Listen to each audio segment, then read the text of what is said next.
오늘 본문은 이삭의 말년에 대해서 우리에게 교훈을 주고 있습니다. 우리가 말년하면 젊었을 때 고생했더라도 해피엔딩으로 끝나면 참 좋잖아요. 그러기 위해서는 자녀들이 바르게 되어야 합니다. 우리가 젊은 시절 아무리 화려하게 살았어도 노년이면 기운 떨어지고 건강도 약화되고 여러 가지 어려운 일들이 많잖아요. 그래도 자녀들을 잘 두면 그래도 노년을 행복하게 보낼 수 있습니다. 그런데 이삭의 말년을 보면 그렇게 아름다운 말년 같지가 않아요. 더군다나 이 가정이 누구냐면 할아버지가 아브라함입니다. 믿음의 조상입니다. 그리고 그 아브라함의 영향을 이삭이 다 받지요. 그러면 그 손자인 에서와 야곱, 물론 에서는 형 에서, 그 야곱은 에서를 피해서 밧단-아람 외삼촌 집에 지금 숨어 있고요. 지금 에서를 데리고 이삭이 살고 있는데 장남 아니겠습니까? 근데 이삭의 말년은 가만히 보니까 그렇게 좋아 보이지 않는데 우리 34절, 35절을 우리가 읽었습니다. 왜 이삭의 말년이 좋지 않았느냐면요, 장남 에서가 40세에 결혼을 했습니다. 헷족속 부엘리의 딸하고 딸 유딧과 헷족속 엘론의 딸 바스맛을 아내로 맞이하였더니 이방 여인을 며느리로 맞이합니다. 이삭은 이걸 생각했어야 돼요. 아버지 아브라함이 자기 결혼할 때 노종을 자기 고향 땅 메소포타미아로 보냅니다. 자기 백성들 가운데 며느리감을 찾아서 데리고 오라고요. 왜 그랬을까요?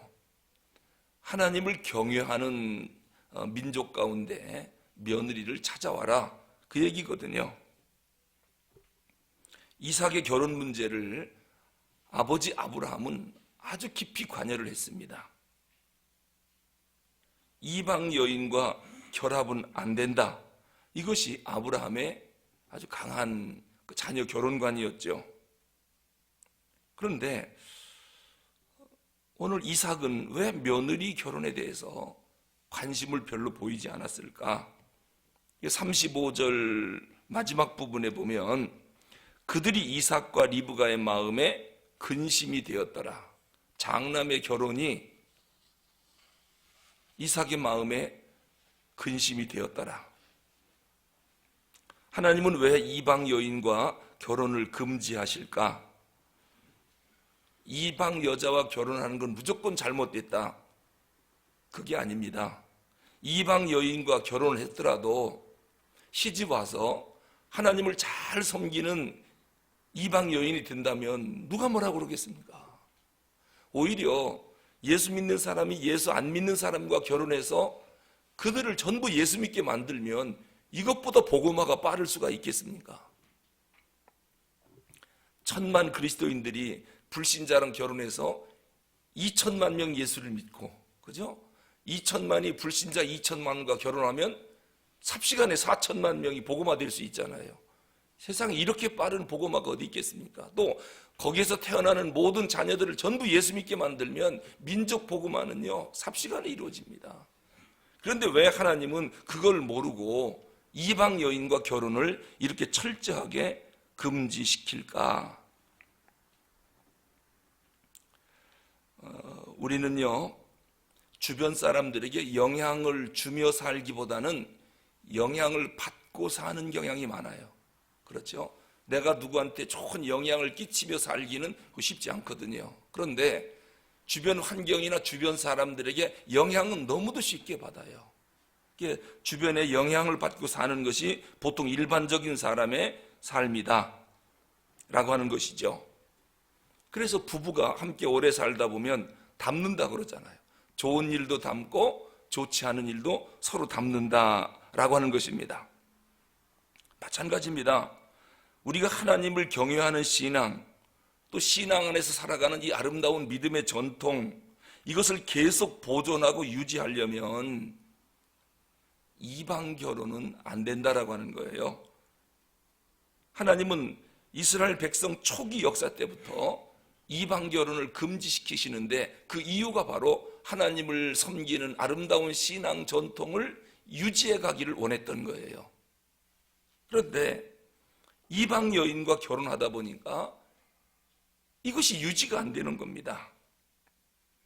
결국 이삭은 자기 자녀의 결혼 문제에 대해서 별로 관심이 없었다라고 하는 거예요.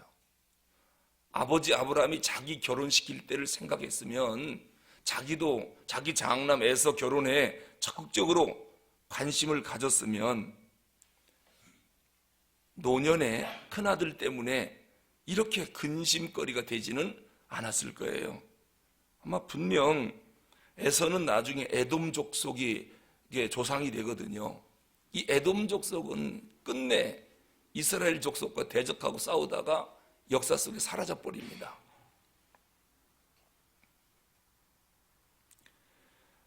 이삭이 왜 큰아들 결혼 문제에 대해서 이렇게 관심을 보이지 않았을까? 하나님의 뜻, 이방인과의 결혼 금지입니다. 그것은 아름다운 믿음의 유산을 계속 자녀들에게 이어가기를 원하셨기 때문이에요. 이게 잘 안 된다는 걸 알기 때문에 하나님이 이방 여인들과의 결혼을 금지시켰던 것이죠. 그렇다면 이삭은 하나님의 뜻을 알고 적극적으로 큰아들 결혼에 개입을 했어야 됩니다. 우리 자녀들이 손주를 낳고 그리고 가정생활을 이끌어가면서 하나님을 잘 섬겨야 되거든요. 아버지 아브라함의 믿음, 그리고 이삭의 믿음, 이것이 에서의 믿음으로 이어져 가야 되는데 이게 3대를 가지 못하는 겁니다. 신앙 전통의 계승에 실패했던 거죠. 아마 에서도 왜 관심이 안 가졌겠습니까? 하지만 적극적인 개입을 못했던 거예요. 그냥 뭐 네가 좋다면 네 인생 네가 사는 거니까 알아서 해라. 아마 이렇게 방관하지 않았을까? 큰 며느리가 들어왔는데 해족속입니다. 이방 여인이에요. 하나님을 섬겨봤던 경험이 없는 여인이에요. 그러니 하나님 앞에 예배 드릴 줄 압니까? 제단을 쌓을 줄 압니까? 이건 오늘 우리 부모들에게 아주 중요한 교훈을 남겨주고 있습니다. 자녀들이 잘못된 다음에 야, 괜히 그때 그 결혼을 허락했다. 적극적으로 말렸어야 되는데 이렇게 근심하기보다는 아예 처음부터 하나님 앞에 엎드려 기도하고 간구하고 잘못될 것을 미리 예방하는 것, 이것이 얼마나 중요한 일인가라고 하는 것입니다. 두고두고 큰 며느리가 잘못 들었다. 이거 어떻게 하면 좋은가? 이렇게 근심거리로 살기보다는 처음부터 자녀 결혼에 대해서 적극 개입해서 잘못된 길로 안 가도록 예방하는 것, 이것이 참으로 중요하다라고 하는 것입니다. 사무엘상에 나오는 엘리 제사장 그 가정을 여러분 기억하시죠? 자녀 교육에 대해서 엘리 제사장이 특별히 잘못 가르친 게 없어요. 여러분, 부모가 자녀에게 너 이게 못된 짓 해야 된다, 잘못된 길로 가야 된다, 그렇게 가르치는 부모가 어디 있습니까? 그런데 왜 엘리 제사장은 자녀들 교육을 잘못시켰을까요? 적극적으로 개입을 안 했다는 거예요. 사람은 그냥 놔두면 사람이 안 돼요. 강아지는 그냥 놔둬도 개가 되고, 송아지는 교육 안 시켜도 훌륭한 소가 됩니다. 근데 사람은 교육을 안 시키면 사람이 안 됩니다. 왜냐하면 타락한 본능이 있기 때문에. 사람은 가슴속에 죄가 있어서 그냥 놔두면 사람이 안 됩니다. 송아지는 그 가슴에 죄가 없기 때문에 훌륭한 소가 됩니다. 자녀의 앞날에 대해서, 특히 신앙적인 미래에 대해서 아버지 엘리 제사장이 홈니와 비느하스 두 아들에 대해서 적극적인 개입을 했어야 됩니다. 그런데 둘 다 문제아로 키웠어요. 그냥 내버려 뒀더니 문제아가 저절로 된 것이죠. 사무엘상 3장 13절에 보면 하나님이 엘리 제사장 가정에 대해서 뭐라고 생각하는 줄 아십니까? 이렇게 말씀하세요. 내가 그 집을 영원토록 심판하겠다고 그에게 이른 것은 그의 아는 죄악을 인함이니 이는 그가 자기 아들들이 저주를 자청하되 금하지 아니하였음이니라. 하나님이 엘리 제사장 집을 영원히 심판해 버리겠대요. 왜냐하면 엘리 제사장이 다 알고 있는 죄라는 거예요. 그게 무슨 죄입니까? 그 아들들 홈니와 비나스가 하나님 앞에 저주를 자청하는데도 그냥 내버려 뒀다는 거예요. 그래서 내가 너희 가문을 영원히 저주하겠다, 심판하겠다, 하나님이 말씀하십니다. 아들들의 잘못이 꼭 아버지에게 있다, 그건 아닙니다. 그러나 아들들이 잘못되어가는 모습을 아버지가 보면서도 적극적인 개입을 안 했다는 겁니다. 간섭하는 걸 포기했다는 겁니다. 그것 때문에 지금 엘리 제사장 가문을 하나님이 다루고 있는 모습을 보게 되죠. 하나님은 그대로 넘기지 않겠다는 거예요. 네가 알고 있는 죄악을 인하여 내가 너와 너의 집을 다스리겠다. 아마 제사장이 그랬겠죠. 홈니와 비느하스 쟤들 저렇게 하면 안 되는데, 저러면 안 되는데, 그런 생각을 했겠죠. 아는 죄악이에요. 저 하나님 앞에 저렇게 하면 죄를 짓는 건데 알면서도 내버려 뒀다는 겁니다. 그래서 너희 가문을 내가 심판해 버리겠다. 아마 엘리 제사장이 왜 자녀들이 잘못되는 걸 보면서도 그냥 놔뒀을까?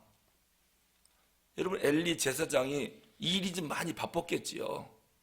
왜냐하면 성전의 모든 제사 일을 책임지는 제사장이니까 아침에 일찍 출근해서 밤늦게까지, 아마 오늘로 말하면 교회 일 하느라고 담임 목사가 너무 바빠가지고 집안일을 돌보지 못하지 않았나. 그래서 애들이 잘못 뛰어 돌아가는데도 무관심했겠죠. 속으로는 이러면 안 되는데 이놈의 자식들이 생각은 했겠지요. 그러나 적극적으로 개입할 만큼 너무 바빴던 것 같아요. 그러니까 가정일을 등한시할 수밖에 없죠. 하나님이 이렇게 말씀하실 때 엘리 제사장이, 하나님, 제가 성전 일이 바빠가지고 애들 일에 대해서 관심을 가질 수가 없었습니다. 성전 일이 얼마나 많은데 자녀들과 호젓하게 여행이나 가고 시간이나 보내고 교육이나 하고 이럴 시간이 나에게 어디 있었습니까? 하나님 알면서도 그러십니까? 이렇게 핑계를 댈 수도 있었을 거예요. 그런데 성경은 엘리 제사장이 하나님을 열심히 섬기다가 자녀 교육에 대해서 미처 신경을 못 썼다, 이 부분에 대해서 그러니 내가 좀 봐주겠다, 결코 용납하지 않습니다. 핑계거리로 인정하지 않습니다. 네가 결혼해서 가정을 이룬 이상 너희 가정에 일어나는 모든 일에 대해서 너는 책임을 면할 길이 없다. 제사장이 아니라 무엇일지라도 책임을 피할 수 없다. 이게 하나님이 가정들에 대한 입장입니다. 그러니까 엘리 제사장의 가정의 비극, 이것을 오늘 이삭의 가정에서 똑같이 보는 거예요. 이삭의 가정의 비극을 보면서 엘리 제사장은 교훈을 삼았어야 돼요. 우리 선조 가운데 이삭의 가정이 이렇게 근심된 일이 많았는데 우리는 그렇게 하면 안 되지 하고 엘리 제사장은 정신을 바짝 차렸어야 되는데 이삭의 가정을 그대로 따라가고 있는 거. 오늘 이삭의 가정을 보면서 우리 가정들, 특히 자녀들의 신앙 문제에 대해서 부모들은 어떻게 해야 되는가? 지들이 다 컸으니까 알아서 하겠지. 그리고 방치했다가 하나님께서 이삭의 가정, 엘리 제사장의 가정에 대해서 심판의 메시지를 뭐라고 했는가? 내가 너의 집을 영원히 심판하겠다. 그것은 너희 자녀들이 잘못되어져 가는 걸 네가 알면서도 너희 아들들을 가르치지 않았다. 저주를 자청하는데도 네가 금지하지 않았지. 이런 하나님의 평가를 받는다면 참으로 그 노년이 어떻게 될까요? 이삭의 말년은 참 불행했습니다. 기도하겠습니다. 하나님 아버지, 각 가정마다 자녀들이 다 있습니다. 우리 자녀들이 부모의 신앙을 잘 계승하고 발전시켰으면 참 좋겠는데, 하나님 아버지, 우리의 자녀들의 신앙생활을 볼 때 꼭 엘리 제사장의 홈리와 비느하스를 보는 것 같아서 하나님 앞에 죄송스럽습니다. 그리고 마치 에서를 보는 것 같아서 오늘 하나님의 말씀을 듣고 마음에 찔림이 옵니다. 주여, 우리의 자녀들을 불쌍히 여겨주시고 특히 저들의 결혼에 대해서 우리가 기도를 많이 하게 하여 주시옵소서.